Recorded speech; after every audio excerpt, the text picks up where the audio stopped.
Olá, estamos de volta com mais uma aula do nosso curso de Teologia Bíblica do Antigo Testamento. E vamos falar hoje, a partir do capítulo 4 do livro que nós enviamos. O registro mosaico da revelação na criação. Como é que procedeu isso aí? Como é que nós entendemos que os livros foram escritos por Moisés? De acordo com o testemunho da Bíblia, Moisés registrou por escrito a conexão de Gênesis 1 e 2, como também o restante do Pentateuco. Moisés escreveu o Pentateuco durante os últimos 40 anos de sua vida. Este foi o período em que Israel foi liberto do Egito, passou 40 anos no deserto do Sinai, chegou a conquistar uma parte da terra prometida, a parte a leste do Rio Jordão. Moisés recebeu ordem de Deus para escrever várias vezes. Você vê lá em Êxodo 17, 14, 34, 27. E as escrituras nos dizem que ele escreveu em vários textos, que nós vamos enviar para vocês. Ele escreveu leis, registros de Deus pactuando com Israel, de experiências no deserto, e também escreveu canções.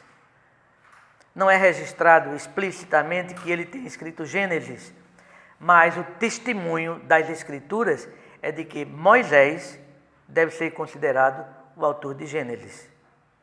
Não existe motivo válido para se negar esta posição escriturística. Razões para a negação, tais como dizer que o povo não era capaz de escrever na época do Êxodo, não são dignas de crédito. Arqueologistas puderam determinar a antiguidade da escrita até pelo menos 2.500 anos antes de Cristo. A autoria mosaica do Pentateuco, entendida no seu sentido tradicional, dificilmente permite a aceitação de ter havido diversas fontes literárias importantes, como muitos estudiosos críticos acreditam ter estado disponíveis aos editores finais do Pentateuco. Moisés teve fontes disponíveis, sim, e fez uma referência a elas. Por exemplo, lá em Números 21, 14, diz assim: pelo que se diz no livro das guerras do Senhor. Materiais existiam em outras nações, além de Israel. Moisés, nas breves declarações que registram as atividades de Deus, a avaliação de Deus, as intenções e os relacionamentos de Deus, apresentou realidades que Israel e todos os leitores das Escrituras tinham que perceber, conhecer, crer e pelas quais tinham que viver.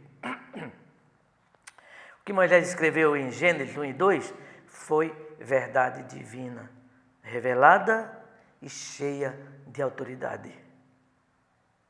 Há um propósito escatológico. Os israelitas, defrontados com um futuro sem esperança, humanamente falando, conforme Êxodo 2, tinham sido libertos do Egito por meio dos feitos miraculosos realizados por Deus para quebrar a força de vontade e poder do Egito. Subitamente, existia um futuro para os israelitas, uma porta aberta. No deserto, Israel teve que ter a mensagem a respeito do Éden, sempre disponível, e diante deles, à medida que viajavam para a terra prometida. Aquela terra seria o estágio inicial na recuperação da criação renovada. Canaã seria uma lembrança das generosidades do Éden. Considere os enormes cachos de uva e a abundância de leite e mel. Mas vamos falar um pouquinho da queda. Está no capítulo 5 do volume 1.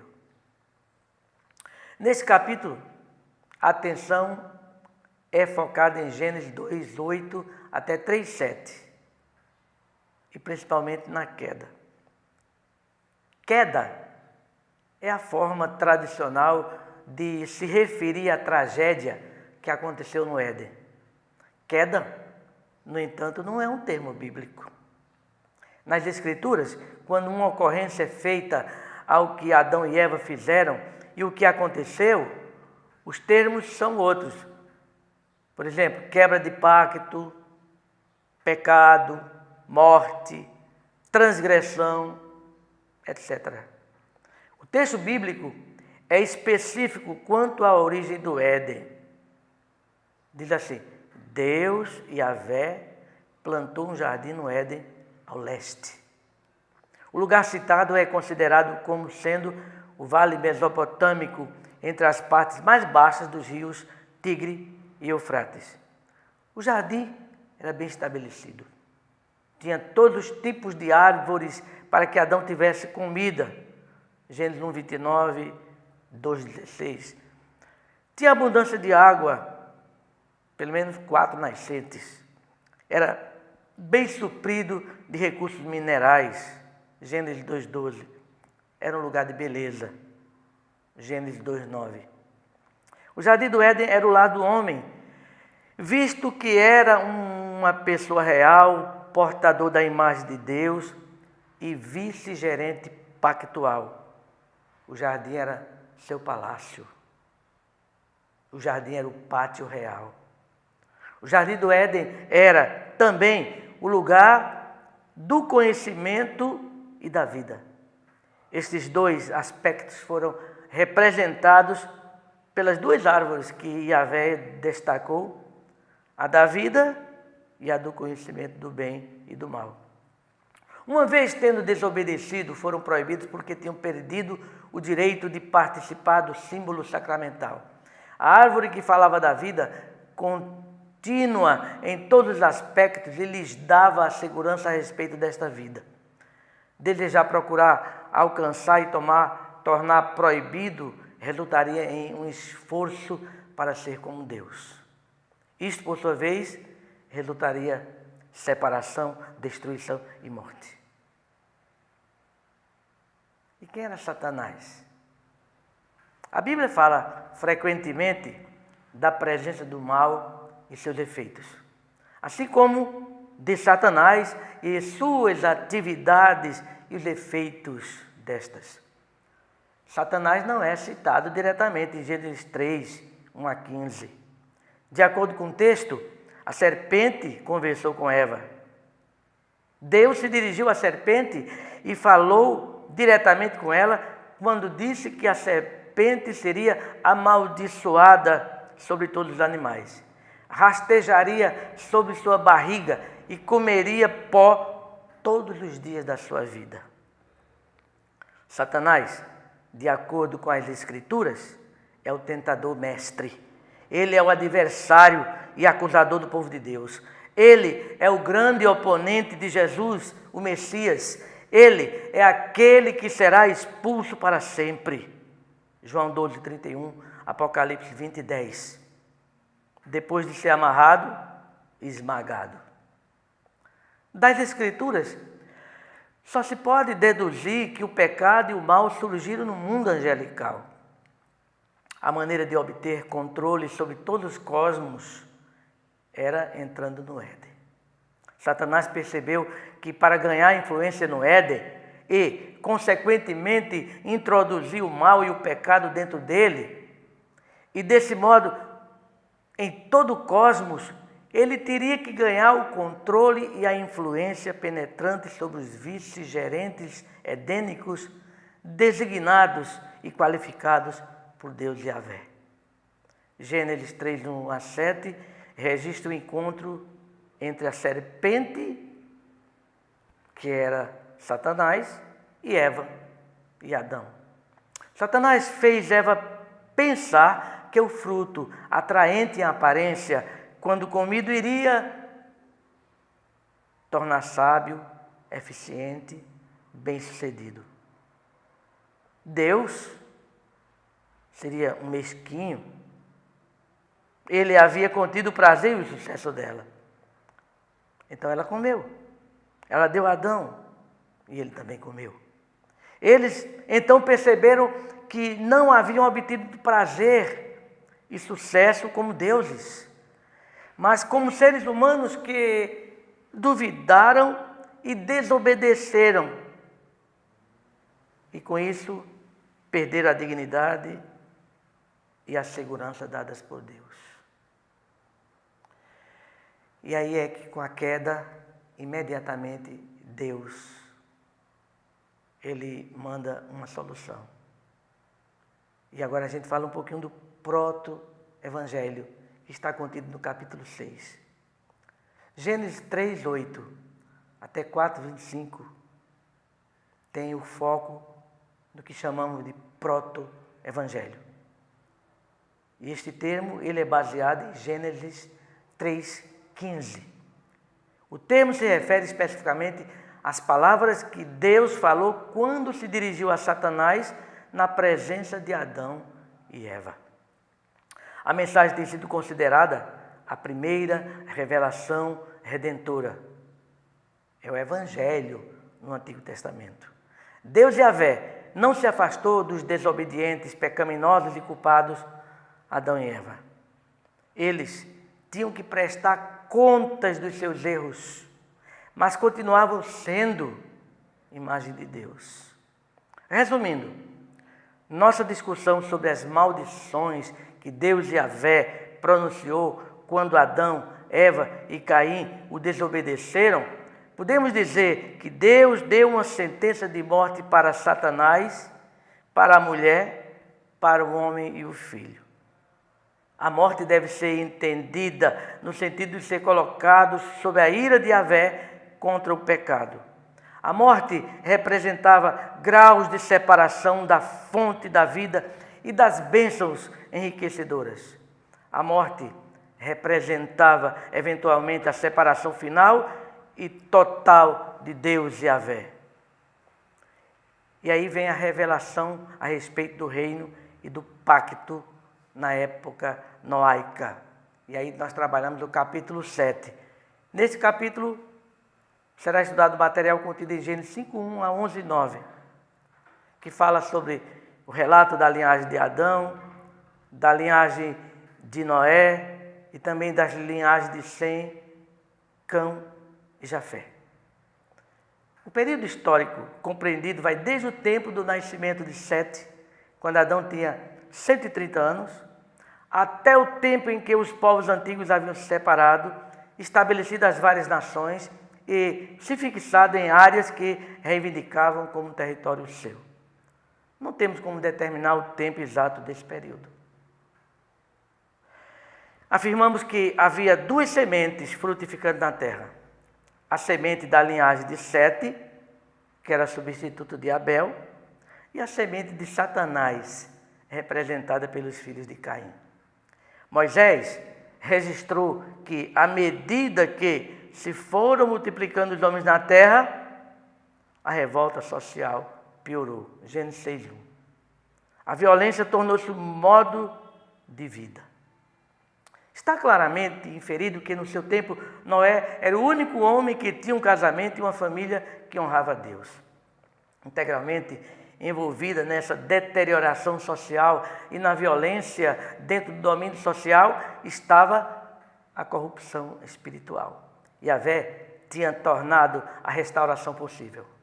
Alguns invocaram e caminharam com Yahvé, mas à medida que as pessoas cresciam em número, aumentava a existência da maldade sobre a terra. A raiz desta maldade estava no coração das pessoas.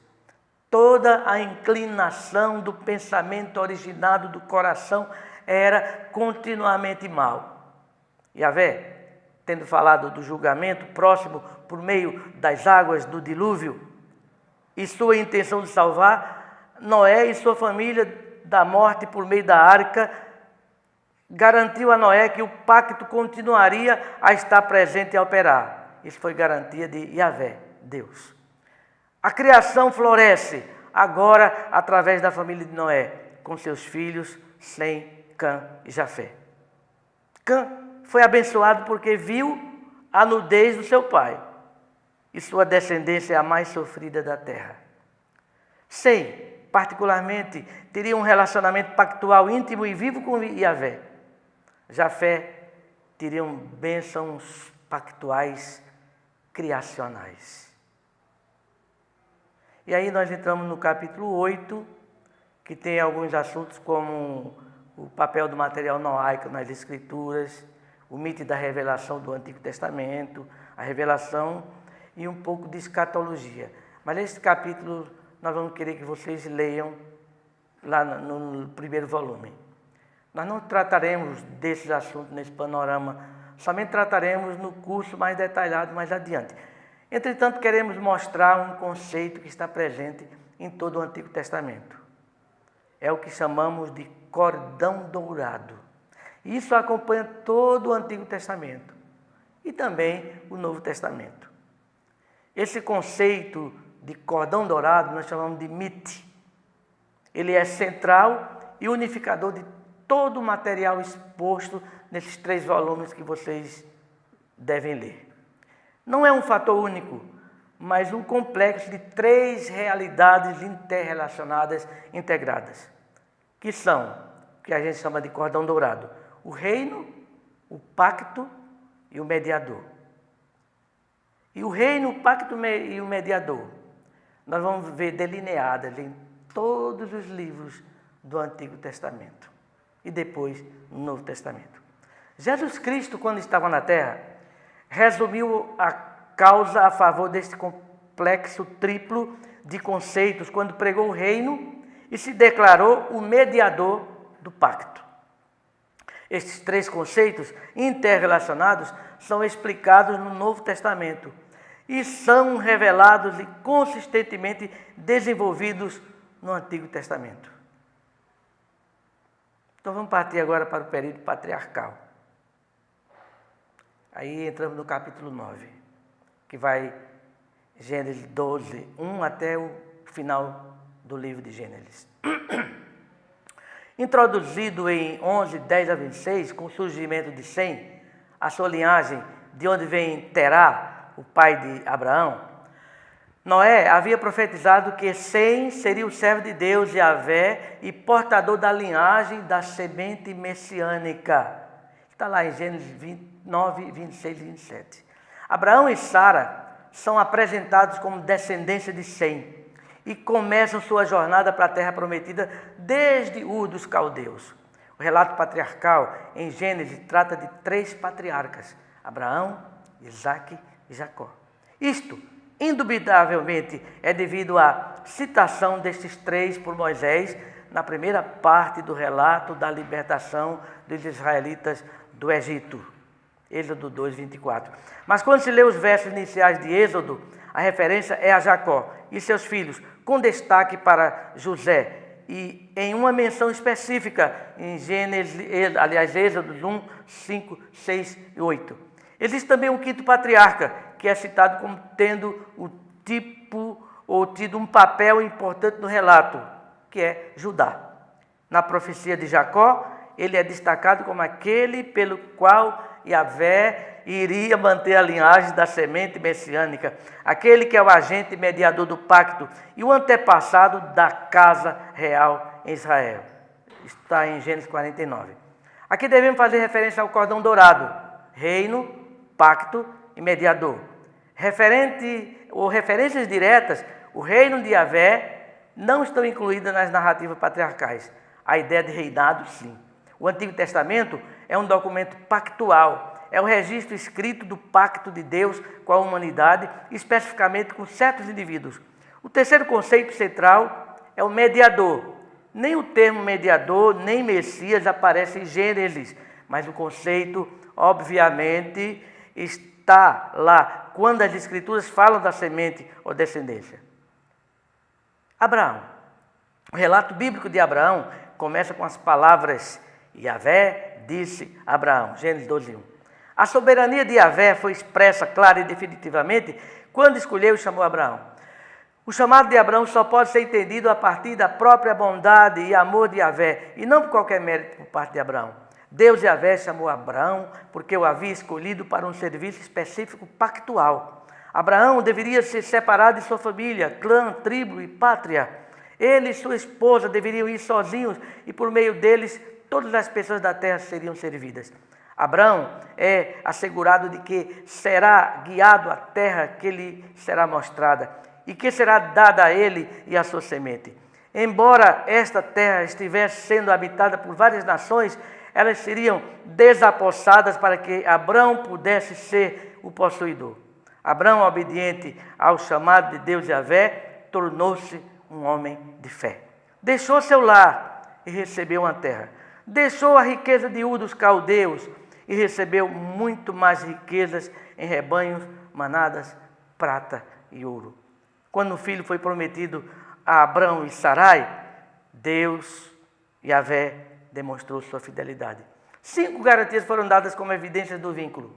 5 promessas seriam cumpridas e, desse modo, levariam este relacionamento a uma expressão concreta mais completa. Primeiro, uma grande nação se desenvolveria a partir de Abraão. Segundo, Yahvé garantiu a Abraão que uma terra onde ele deveria fazer sua habitação lhe seria mostrada. Terceiro, foi dada a garantia do bem-estar e da prosperidade. Quarto, Abraão recebeu a garantia de que, embora na posição de estranho em uma terra ainda não conhecida, ele seria reconhecido como pessoa importante. Quinto, Yahvé garantiu a Abraão que ele seria um canal de bênçãos aos povos da terra. O livro de Hebreus registra: pela fé, Abraão, quando chamado, obedeceu, a fim de ir para um lugar que devia receber por herança. Abraão então morreu com 175 membros. E aí veio a descendência patriarcal de Abraão, que está no capítulo 10. Eu vou fazer um rápido resumo disso aqui. Nesse capítulo é considerada a revelação de Deus, Yahvé, a Isaac, a Jacó, a José e a Judá. O papel de Isaac de início da estratégia de Yahvé com Abraão seria uma de um participante passivo. Na vida familiar, o registro bíblico dá a entender que Isaac não assumiu um papel de liderança dominante na família. No entanto, deve ser apontado que Isaac atuou também de uma maneira positiva.